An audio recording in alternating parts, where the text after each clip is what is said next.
it's about 24 litres a cow, 40% higher than it would have been about 30 years ago. The way the industry keeps the milk flowing is becoming more controversial. They shout and bawl, they'll scream for that baby, pace around the pen. Panorama's been given shocking undercover footage from one large dairy farm in the UK. I've seen cows being kicked while they are down. I've seen a cow hit with a shovel in her face. Oh my God, it's going up into the air. That's terrible. Intensive farming helps keep milk cheap, but is it now time for us to pay more? We're too used to paying next to nothing for milk and all food products. We just don't value the milk enough to start with. Tonight, we ask, what is the true cost of milk?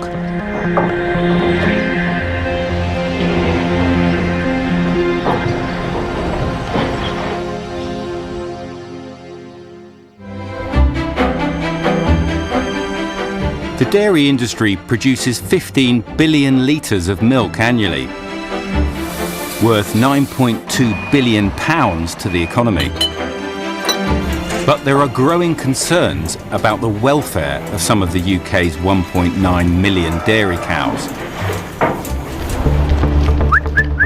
Last year, the campaigning charity Animal Equality sent an investigator to work undercover on a large dairy farm in Wales. They've shared their footage with Panorama. Some of it is hard to watch.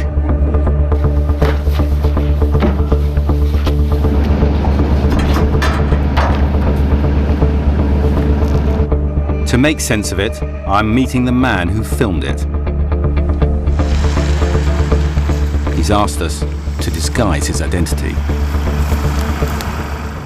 What was the basic routine at the farm? Well, I was general worker, assisted with milking and other tasks that are required on the farm. He worked on the farm over a couple of months. One of the first things he saw was a newborn calf being separated from its mother. The calf, he was still wet, moist from the birth, and the mother cow saw the wheelbarrow. She immediately ran to her calf and started licking him. This calf was born less than an hour before.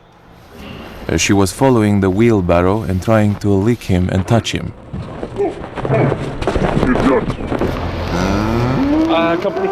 In order to produce milk, our dairy cow have to produce a calf every year. And in order that we're able to harvest the milk, the calves are removed from the mothers, usually within the first few hours after birth. Professor Andrew Knight is critical of intensive farming methods. He believes that separating the calves from their mothers causes trauma. The bond between a calf and the mother is a very strong bond, and it's very stressful for both the calf and for the mother for the calf to be removed. Watching the calves being quickly separated from their mothers, it's easy to see how you can have an emotional response. But it's a fundamental part of mass milk production and happens on nearly every dairy farm in the UK.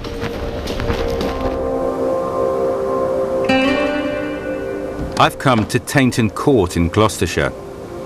This is the milk tank room here. It's a large dairy farm which has been recognised by the industry for its high welfare standards. They're happy to show me how and why they separate calves at birth. Roger Blowy is a vet who's been looking after the animals here for 40 years.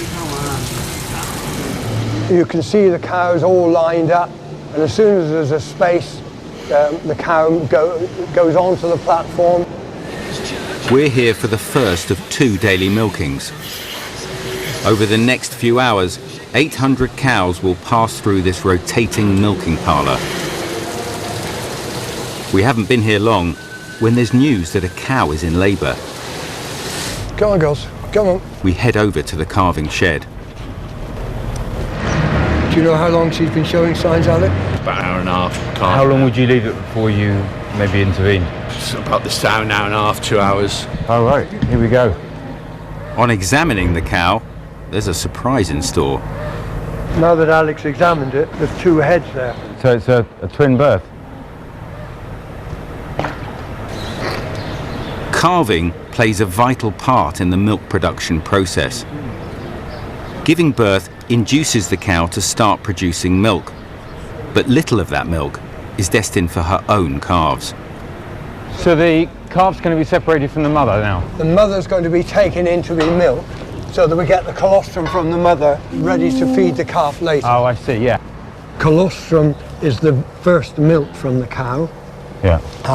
And that first milk from the cow contains very high levels of antibodies.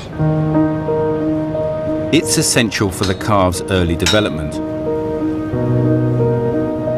But farm workers will then feed it to the calves by hand. By the time their mother returns from milking, they've been moved to another part of the farm. They could be given that by hand and then returned to the mother. They could, and if you did that, you would increase the amount of bonding between the mother and calf. And when the separation comes, then there will be, in my opinion, a greater amount of trauma when the separation eventually comes.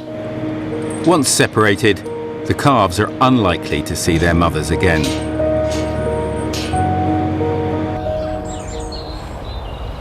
Here's the last. James Griffiths has run this farm for 30 years. He says while cow-calf separation maximises the milk production, doing it in this way is also in the animal's best interests. So is that the best option for the cow and the We calf? absolutely genuinely believe so. You know, welfare is about health, happiness of the individual and the group. And in this case, even though it might be a tough hit at the start, we think it is the most healthiest thing to do. So to what extent do the consumers who buy the milk in supermarkets know what's going on a dairy farm? I suspect that they have a certain rose-tinted view of dairying in green fields all of the time. These cows go out to green fields every year. They probably don't realise some of the realities of what we do and how we do it, and particularly why we do it. Many of us now have a greater interest in where our food comes from and the lives of the farm animals that feed us. The industry itself acknowledges that cow-calf separation is a difficult issue. How big is your herd? So approximately 200. Abby Reeder is a dairy farmer in Wales and a board member of the National Farmers Union. This is the biggest issue that dairy farms globally are focusing on.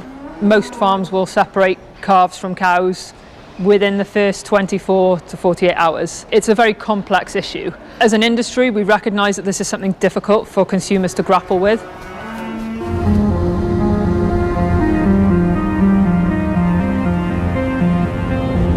It's 5:30 in the morning and I'm in southwest Scotland and I'm here to visit a dairy farm where they believe that cows deserve a rather less stressful existence.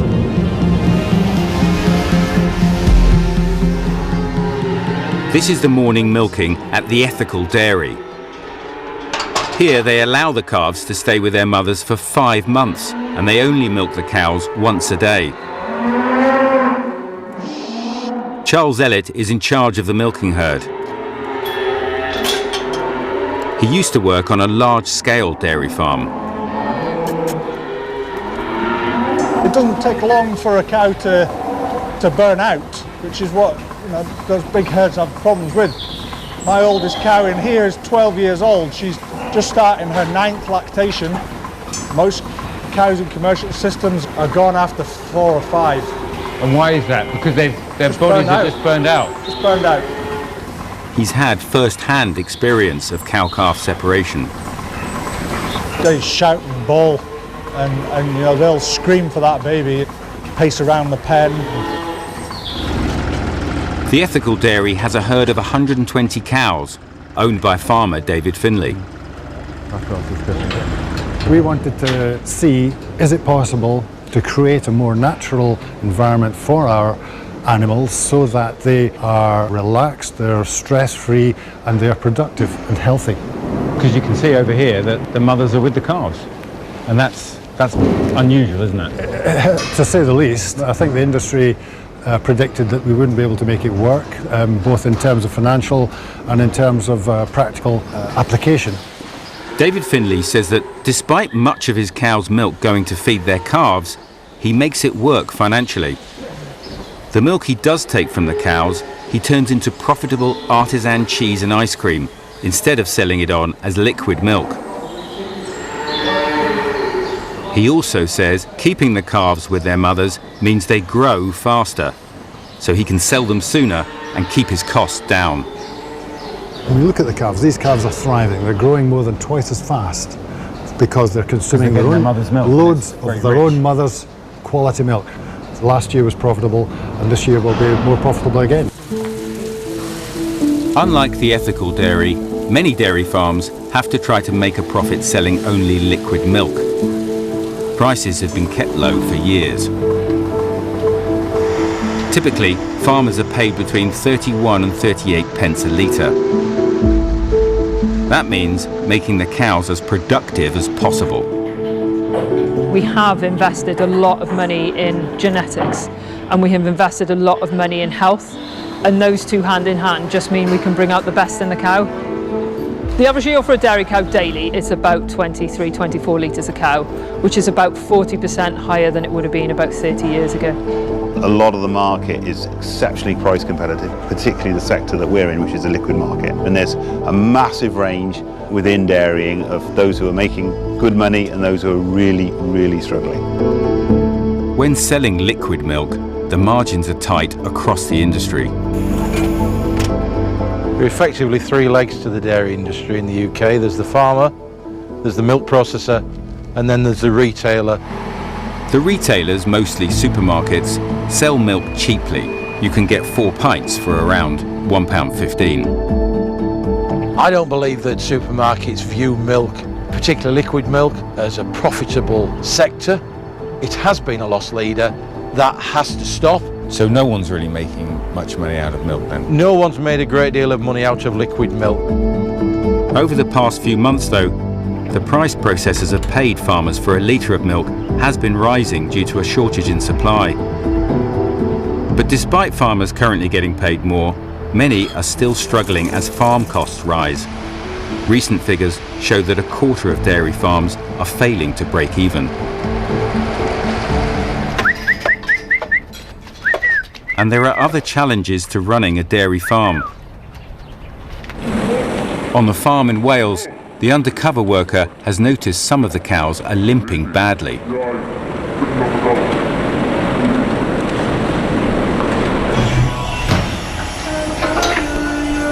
What is this? Ulcer. Ulcer? Yeah. It was explained to me that the major cause is the huge stress that their body is going through because of the high milk production. Food problems are very common with dairy cows. It's the same problems like beef cattle have, or no, beef cows don't have many problems with dairy cows. Why dairy cows have so many problems? Because they're under more stress. We expect more out of them. I see these animals being bred every year to produce ever more milk, which is putting their bodies under strain. They get higher rates of lameness. It's already 30% amongst British dairy cattle, and it's a very painful condition in the later stages. I showed the footage to vet Roger Blowy, who I met on the farm in Gloucestershire. It would be unusual to find a dairy herd without any lameness. Like common cold in man, the two factors that probably most affect lameness in cattle is, first of all, calving, and secondly, the amount of standing. Being milked frequently means that they have to spend a lot of time on concrete. A dairy cow that's giving a lot of milk probably has to spend 6 or 8 hours a day standing to feed. On the Welsh farm, things were taking a darker turn. The undercover worker sees shovels and other implements used on cows.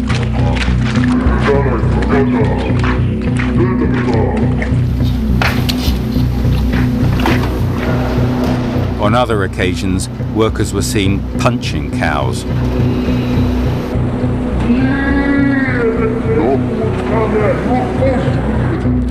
And even putting the boot in. I can say that I've seen horrible things. The video did not cover it all, absolutely. I missed many events that I would be happy to capture. Sometimes dairy cows lose their footing and can't get up. When this happens, there's a race against time to get them back on their feet before they suffer permanent nerve damage. It's especially challenging in a confined space like the milking parlour. Instead of letting her calm down, maybe try to pull her in a gentle way, the first reaction was to kick her forcefully in the flank, in the stomach.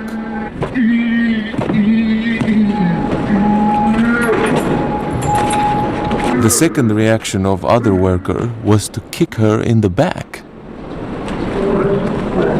And the consensus was that to pull her tail forcibly is the right thing to do.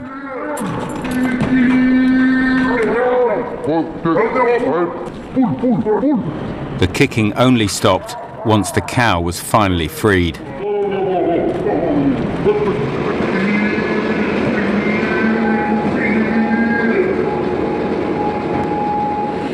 What's your view? That what he was doing was totally unnecessary and unwarranted. Yeah. You would certainly do something to encourage her to stand up. I might have just sort of given her given her front foot a poke or something like that. Right. So I can see the extreme frustration to the people that are there because the cow is down and the cow clearly has to be moved.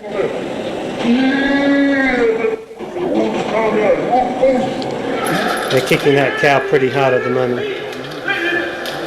It's abuse, it's inhumane. This should not be occurring. Other methods were also used for dealing with downed cows. A hip hoist can be used on farms to help cows regain their footing. Correct procedure is that the hip hoist is applied to the hip bones gently, carefully and with skill and with a light touch. When the workers had to move a stricken cow to an area where there was straw underfoot to help keep her upright, this light touch seemed to be absent. The cow's meant to be raised to the point where it can just stand, and then the hip hoist is supposed to be immediately released and the cow's supposed to be supported gently on either side. The cow was struggling to balance herself. She was just banged her head over the concrete again and again, howling, while the workers were laughing.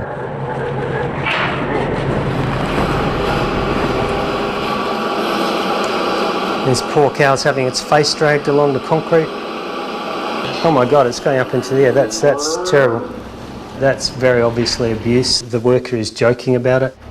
What was not supposed to happen is the cow's raised into the air using the hip hoist, which can significantly damage the bone and the soft tissues, causing further trauma. Not to imagine the amount of fear this cow must be enduring. Farm vet Roger Blowy had a rather different take on the footage. What's being done there is, in my experience, would be fairly common practice. Is there not a potential to damage the hips? I suppose there must be a potential, but I mean, it's done so commonly without any damage. And isn't it also likely that the cow's in some distress or pain when that's happening? Absolutely, definitely, yeah. Yeah, definitely. So what you have to balance is the stress and the pain of that over a short period of time to be put into a nice environment versus the alternative, which would be to being left where she was. When animals are beyond help, the law requires them to be put out of their suffering promptly. But that didn't always happen on this farm. This cow was severely ill and in need of attention. A vet who was treating another cow at the farm was asked about it. Have you seen the other cow, the recumbent one on the it couldn't, you know, the one who's lying on the yeah. The vet that was present acknowledged that they are suffering and advised prompt euthanasia. But instead of paying the vet to euthanize the dying cow there and then, the cow was left until a slaughterman could put it down the following day. I don't think she's in a lot of suffer, probably suffering. There's a guy told you it's real small. That cow seems to be in pain for a long time. Yeah. They don't want it like. Yeah, and when slaughterman can come straight away, then it's great, but if they can't come the day after, then it's not fair. It means she was suffering almost 24 hours from the time we saw her. I would have expected them to have got the vet to have euthanized the cow. But even more surprising, I would have expected there would be somebody on farm who was capable of doing that sort of thing, so as soon as reasonably possible. We took the undercover footage from the farm in Wales to a barrister who's handled many animal abuse prosecutions. She wouldn't stop like that. Yeah. So that's hitting a cow with a shovel? Yes, quite clearly. That would constitute an offence. We would prosecute something like that. It's basically an assault against the animal. It's quite a hard watch, that, actually, isn't it? It is. There's no good reason for kicking the animal while it's stricken. It's going to cause, especially to the stomach, some unnecessary suffering and pain. So a likely breach of the law? Yes. A hip hoist is a valuable tool for a farmer to use to get a stricken cow back up on its feet. The circumstances in which it's being used here are quite inappropriate. Is it likely to be something that might be prosecuted? Potentially, yes. What's your view overall of what you've seen? We've got a number of different types of criminal offences. It's frankly not an acceptable way to deal with cattle. We wrote to the owner of the Welsh farm. His lawyers told us if workers had punched and kicked animals, a disciplinary process would start immediately. They say the farm continues to invest with particular regard to animal health and welfare.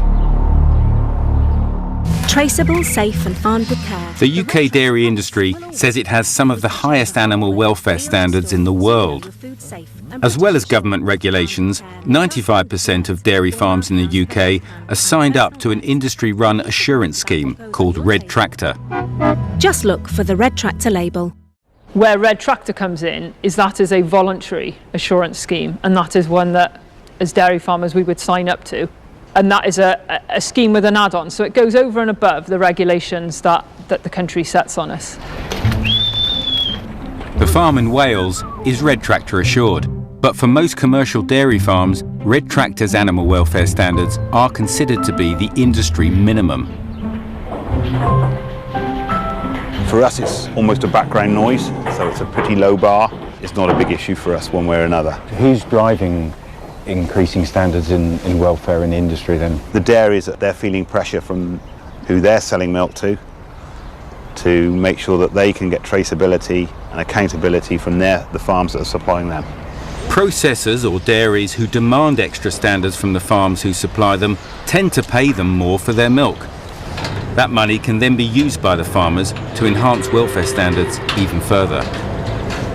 Farms that are receiving a better price have got a much better opportunity to progress quicker in terms of meeting their aspirational animal health and welfare targets. Even just one extra penny on a litre will enable a farmer to upgrade or take advantage of new technology that's out there to make sure that the cows are getting the best care that they can.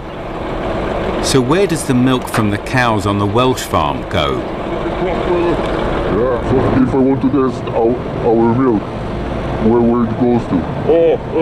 Fresh Waste. The company called Fresh Waste. Fresh Waste, yeah, it's in London. Freshways supplies a lot of milk into the service industry, including to big brands such as British Airways and Costa Coffee. Historically, Freshways has been one of the lower payers. They are taking advantage of the contract they've got with their farmer and passing all too often the price pressures back down the line onto that farmer who's supplying them. And it's something that as an industry we're trying to stop happening. We've analysed the amount that Freshways has paid farmers over the last 7 years, and they've regularly been one of the lower payers. What that means is, for example, for a farm that produces 2 million litres of milk a year, if they've been selling to one of the 5 best paying processors instead of Freshways, they'd have made around £240,000 more over that 7-year period. Freshways says it has a track record of paying suppliers a competitive milk price and has been paying a leading price to suppliers since last October. It says Red Tractor aligns with its own expectations of welfare standards. Red Tractor says its scheme is the bedrock of progressive farming in Britain, and animal welfare is core to all that we do. We wanted to find out how recently the Welsh farm has been inspected, so we contacted Red Tractor and 2 government inspectorates, the Food Standards Agency and the Animal and Plant Health Agency. After we got in touch, all 3 carried out unannounced inspections at the farm. Red Tractor would only say that the farm is currently a member of its assurance scheme. We understand that neither of the government agencies identified any animal welfare concerns. Animal Equality has reported the Welsh farm to the local council and asked it to investigate their findings. Last year, Parliament approved a new law which increases the maximum prison sentences for those abusing animals from 6 months to 5 years. The government is also trying to introduce another piece of legislation, the Animal Sentience Bill.